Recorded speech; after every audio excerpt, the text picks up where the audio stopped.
M'apporterais-tu mes lunettes, s'il te plaît? J'ai une capsule. Ouais. Ah, wow, vraiment? Ah, ben oui, je vais aller enseigner de même, ça regarde. C'est parfait. Super.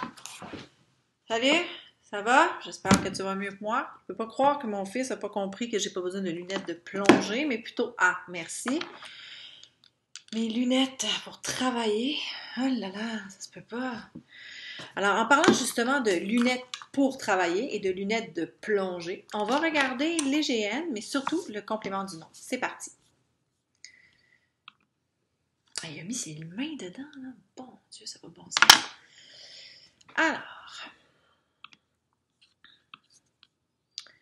premièrement, tu sais déjà un peu ce que c'est qu'un GN, n'est-ce pas? Un GN, c'est un groupe du nom. Un groupe du nom, en fait, ça a minimum, hein, n'est-ce pas, un nom pour fonctionner. Ça peut aussi avoir un nom avec un déterminant ou encore un nom, un déterminant avec un ou des adjectifs. D'accord? Dans un GN sujet, par exemple, il pourrait également y avoir plusieurs GN.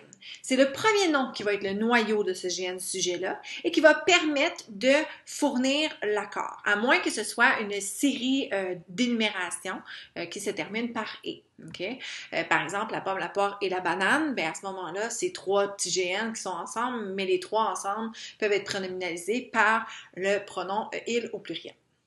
La pomme, la poire et la banane, elle, en fait, c'est féminin. Ici, les pains d'épices de ma voisine d'en face sont succulents.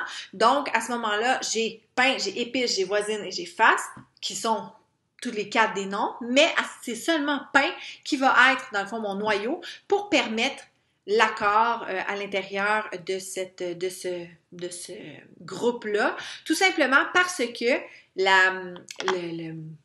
le pain, si tu veux, ici le reste d'épices de ma voisine d'en face, c'est des précisions, des spécifications sur ce GN-là.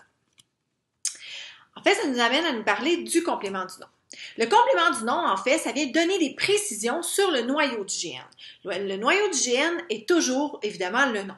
Le complément du nom peut être un adjectif, par exemple une piscine olympique, ou peut être un groupe de mots quelconque, comme le réfrigérateur de ma mère. Okay? Donc, souvent, c'est effectivement l'adjectif qui complète un nom. Mais, il peut y avoir d'autres mots, d'autres groupes de mots qui peuvent le faire. Donc, l'adjectif peut être après le nom la majorité du temps, parfois avant le nom. Fais attention, je t'ai déjà mentionné que l'adjectif, parfois selon s'il est après ou avant le nom, il n'a pas la même signification quand on pense à pauvre, par exemple. Tu peux également avoir un groupe de mots ou encore une préposition avec un groupe de mots. La préposition à, de, pour, quelque chose comme ça, avec un groupe du nom qui est lié ensuite.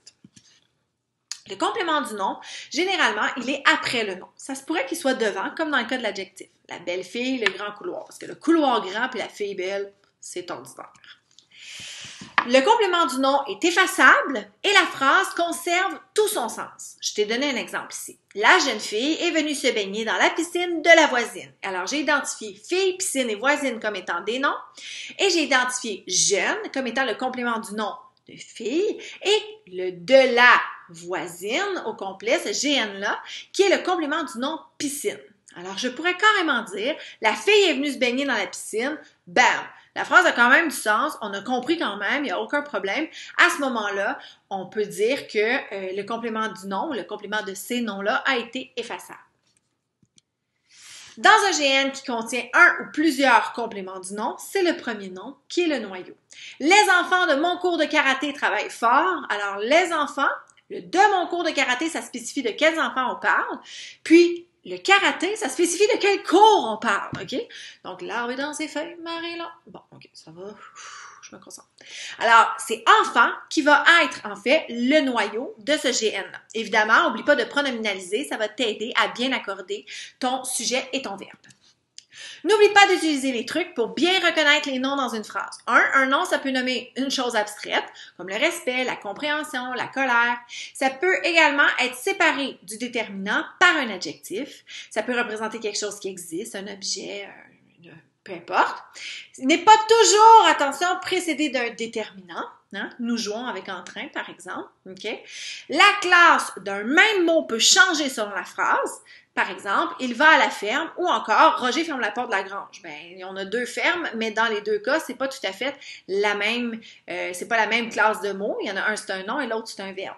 Le le la, le L apostrophe et le lait n'est pas toujours un déterminant. Ça peut être un pronom. Ça fait plusieurs fois que je te le dis, mais je te le répète encore. Ça va finir par bien rentrer. OK? Et évidemment, la majorité du temps, le nom, tu peux les compter. 1, 2, 3, etc. J'espère que ça t'a donné un petit peu d'aide par rapport au complément du nom et au GN en général. Évidemment, tu vas travailler ça en classe de différentes manières. Donc, voilà, j'espère que ça te donne un coup de main. Puis, on se voit à une prochaine capsule. Je vais aller reporter les lunettes de plongée à la bonne place. Salut! Je peux pas croire que tu as pensé que j'allais travailler avec des lunettes de plongée et que ça allait être une bonne idée. C'est parce que je suis pas plongeur, là!